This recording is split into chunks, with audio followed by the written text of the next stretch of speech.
Every day, something dramatic happens in the Caribbean that affects our lives. We'll give you the details. We'll give you the facts on Caribbean Perspective with Eddie Frederick. Host Eddie Frederick. So glad you can join us. Lord Nelson conferred with Honorary Doctorate from the University of the West Indies. This story takes the lead in today's edition of Caribbean Perspective for Tuesday, 1st November 2022. Details when we return. The hurricane season is now upon us, so we as Caribbean people need to remember to think safety and be prepared. Avoid venturing outside during a storm or hurricane, especially if there are strong winds.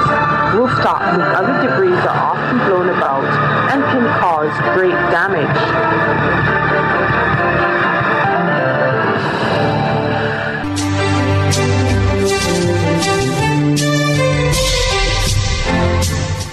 Welcome back. Lord Nelson, a famous Trinidadian calypsonian who is in his 90s and still active in the art form, delighting patrons at classical shows at home and abroad, was bestowed with an honorary doctorate by Chancellor of the University of the West Indies at graduation ceremonies at the St. Augustine campus over the weekend. Details in this TTT News item with Mahalia Joseph Wharton. Valedictorian of the UWI Faculties of Humanities and Education and Sport, Patty Ann Ali, said, "Through every challenging moment, the graduates were charting a new course. Every time you wrestled with a demigorgon disguised as an essay, you re-strategized, you were honing your game plan for future challenges. When a grade plunged you into despair and you motivated yourself to try harder, you gifted yourself with a lifetime mental empowerment app." She reminded that they would soon reap the rewards of all the many sacrifices they made to get to this point. Congratulations, class of 2022, you did it. Onwards and forwards. The work for now is done, and so, in the legendary words of honorary graduate Robert Lord Nelson, let's have a good time. Thank you. And they surely had a good time. But before we get to that, let's look at the moment that led to the graduation vibes. Calypsonian Robert Nelson, better known as Lord Nelson, was among the 5 citizens to receive his honorary doctorate from the University of the West Indies St. Augustine campus for his contribution to culture. By the authority vested in me by the Senate and Council of the University of the West Indies, I now confer upon you the degree of Doctor of Letters, honoris causa of this university. Congratulations. Any graduation jitters experienced on that day surely disappeared when Dr. Nelson received the mic in his hand.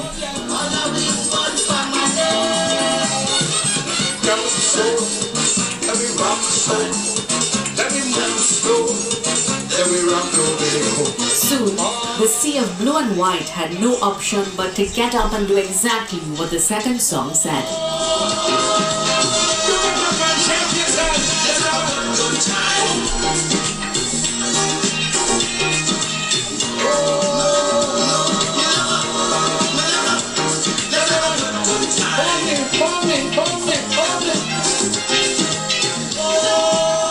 Chancellor of the University, Robert Bermudez, got in on the action.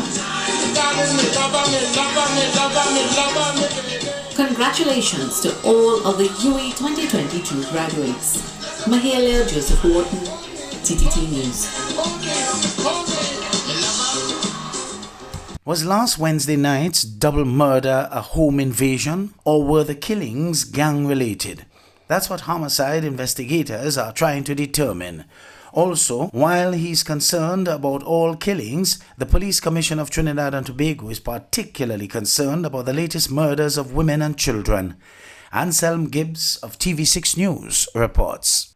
And it's classified when persons go into people's home in the question of robbing the persons and taking the valuables, and in some instances they may hurt them. And then we have situations where persons choose to target individuals at the home as a gang reprisal situation or revenge. The homicide department have not yet provided the classification concerning that particular incident. A 7-month-old baby girl survived Wednesday's gun attack, but a woman was killed.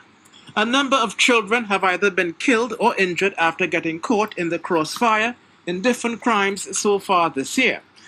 As recent as last weekend, a toddler was among 4 people gunned down in a car in Diego Martin. The acting police commissioner is very concerned. Generally, in the aspect of the gangland, women and children is normally persons who they will not hurt.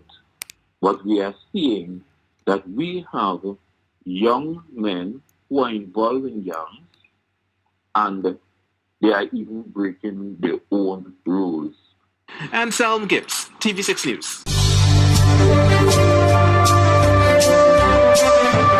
You're listening to Caribbean Perspective with Eddie Frederick.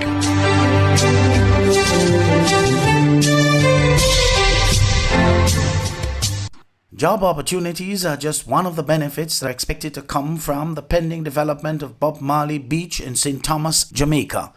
Veronique Bowen of CVM News reports. He told stakeholders in St. Thomas that he prioritizes the creation of opportunities for every Jamaican. This comes in light of the recent squabble from Bob Marley Beach residents who are claiming to have a legal right to the land through history.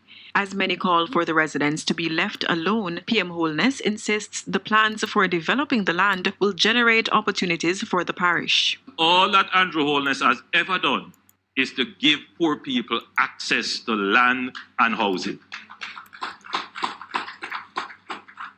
But I took heart after seeing the video because immediately a young lady called me and she said to me, Prime Minister, I hope you are not going to stop the hotel development that is coming. Because now watch what him saying. There are thousands of young men and women in the parish who want work. However, Holness clarifies that the beach has not been sold. And there is no intention whatsoever to sell the beach. In fact, government policy is that we do not sell beach land, beachfront. He holds firmly to the view that the only way to rid the parish of poverty is to allow development to take place. When we get the road in, we get investment in, we get employment in, and you start to get work. And when you get work, you get your income, and your income gives you independence. And with that independence, you have greater choice. So if you were poor enough to depend on a man to support you, because you have income, you are liberated from that. The PM says he has been dedicated to providing opportunities for housing for Jamaicans, again rubbishing claims that he's trying to displace the poor. Veronique Bowen, CVM Live.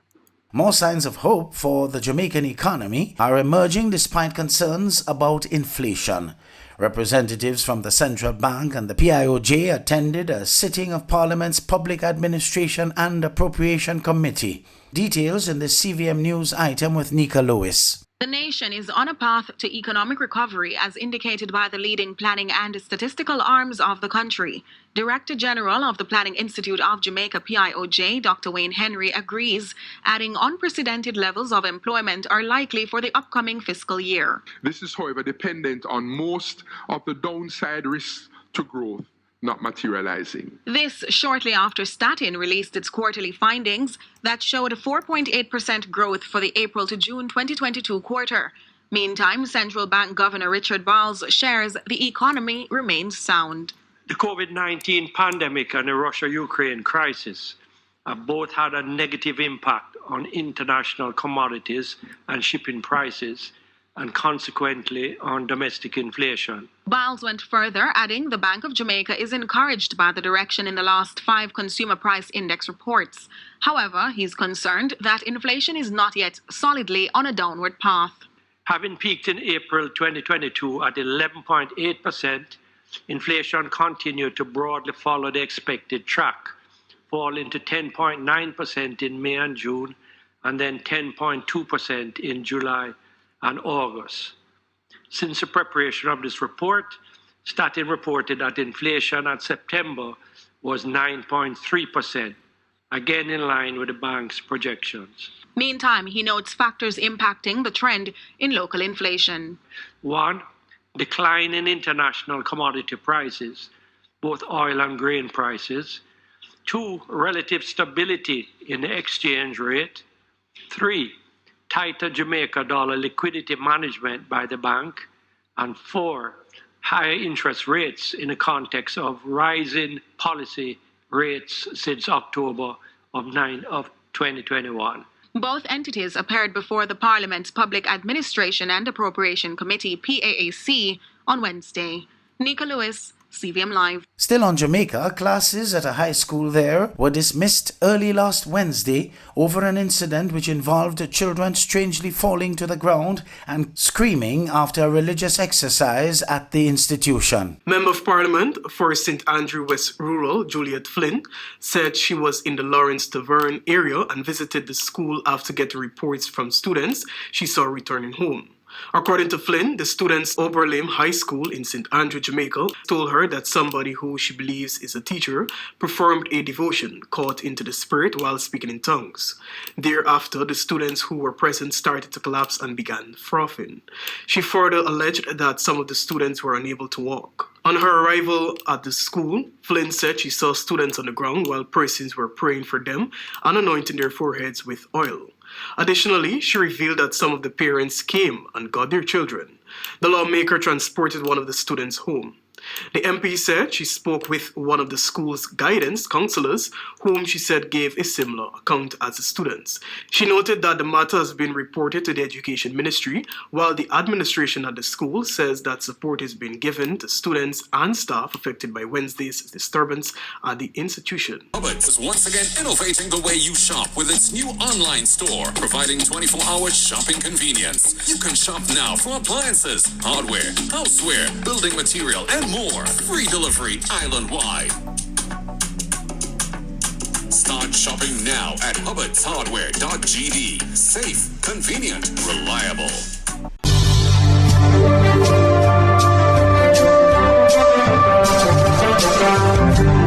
I am Eddie Frederick, wishing you a restful weekend. This has been Caribbean Perspective, a whole new approach to highlighting developments in the Caribbean.